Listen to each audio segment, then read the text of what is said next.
کیا ناقص جانور کی قربانی جائز ہے؟ ایک تو وہ پیشاب پخانے والی جو آپ نے ابھی سنی تھی کہ اس پہ ہمیں گالیاں جو پڑتی ہیں، اور یہ دوسری یہ والی پوسٹ کے اوپر گالیاں پڑتی ہیں ہر سال، ابھی پھر پڑیں گی تھوڑے دن بعد ہم لوگ لگانے والے ہیں۔ ناقص جانور کی قربانی، یعنی ناقص جانور بھی اور عیب دار بھی۔ عید الاضحیٰ کی جو مستحب قربانی ہے اس میں ناقص اور عیب دار جانور کی قربانی بھی بالکل جائز، مثلا اس کا سینگ ٹوٹا ہوا ہے۔ اچھا، یہ جو جتنی بھی شرائط ہیں نا قربانی، لوگ ہمیں پھر حدیثیں بھیجنا شروع کر دیتے ہیں۔ بھائی وہ حدیثیں حج کی واجب قربانی کی ہیں جس کے اندر وہ تمام شرائط بیان ہوئی ہیں۔ البتہ صرف ایک مرجع ہیں آیت اللہ حافظ بشیر نجفی، وہ کہتے ہیں مستحب قربانی میں بھی وہ سب شرطیں ہونی چاہیے اور یہ یعنی عیب دار اور ناقص نہیں ہونا چاہیے، لیکن باقی سارے مراجع کہتے ہیں نہیں، مستحب قربانی کے نہیں سینگ ٹوٹا ہوا ہے، اس کا ٹانگ ٹوٹی ہوئی ہو اس کی۔ عام طور پر گائے وغیرہ کے ساتھ یہ ہوتا ہے کہ جب انہیں ٹرک سے اتارا جاتا ہے وہ چھلانگ مار کے باہر آتی ہیں تو ان کی ٹانگ بعض اوقات ٹوٹ جاتی، تو ٹانگ ٹوٹی ہوئی چاہے اس کی کیوں نہ ہو تو، یا مثلاً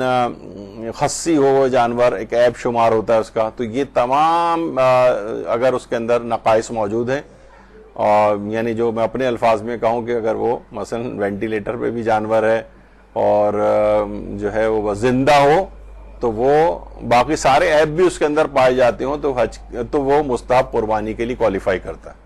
یعنی ٹھیک ہے وہ زیادہ ثواب ملے گا، افضل ہے، احتیاط کے مطابق ہے کہ کوئی اس میں عیب نہیں ہونا چاہیے، ناقص نہیں ہونا چاہیے، ٹانگ ٹوٹی ہوئی سینگ ٹوٹا ہوا یا اس طرح سے نہ ہو، تو زیادہ بہتر اور افضل ہے، لیکن بہرحال جائز ہے۔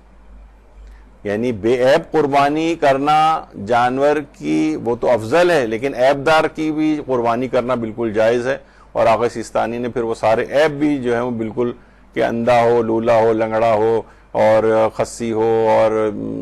جتنی بھی اور اس کے اندر عیب پائے جاتے ہیں سب جائز ہیں، اس کی قربانی بھی بالکل ٹھیک ہے۔ البتہ احتیاط اور افضل اسی کے اندر ہے کہ ناقص نہ ہو، کامل ہو جانور، اور عیب دار نہ ہو، بے عیب ہو۔ اور بہت زیادہ کمزور، بے تحاشا کمزور اگر کوئی ہے بالکل کہ پسلیاں اس کی نظر آ رہی ہیں، بہت سے یہ بھی سستے مل جاتے ہیں جو بہت سوکھے سے جانور ہوتے ہیں، تو لوگ یہ کہتے ہیں کہ بھائی ہمیں اس کا گوشت کھانا ہے، اس کے ہڈیوں کا سوپ بنا کے پینا ہے، کیا کرنا ہے؟ تو بہرحال یہ کہ یہ بہت زیادہ کمزور بھی اگر ہو، مستحب ہے کہ موٹا تازہ ہو، لیکن شدید کمزور بھی چل جائے گا۔ تو بہرحال ایک یہ ہو گیا، البتہ جتنا زیادہ صحت مند اور موٹا ہو وہ ثواب اور فائدہ۔ ایک اور چیز بھی ہوتی ہے، لوگ کہتے ہیں کہ عام طور پہ بہت سے بکرے اپنا پیشاب پینے کا عادی ہوتے ہیں، یہ ہوتا ہے گھروں میں آتا ہے، تو کہتے ہیں پھر اس کی قربانی جائز نہیں ہوگی۔ تمام آقا سیستانی نے بھی فرمایا کہ بالکل جائز ہے۔ آیت اللہ حافظ بشیر نجفی سے بھی پوچھا جو بکرا پیشاب پیتا ہے کیا اس کی قربانی جائز ہے، تو جواب ہے کہ ایسے اس کی قربانی کر سکتے ہیں عام طور پر جو ہے، لیکن صرف ایک صورت میں ہوتا ہے کہ اگر وہ جانور انسانی فضلہ کھانے کا عادی ہو جائے۔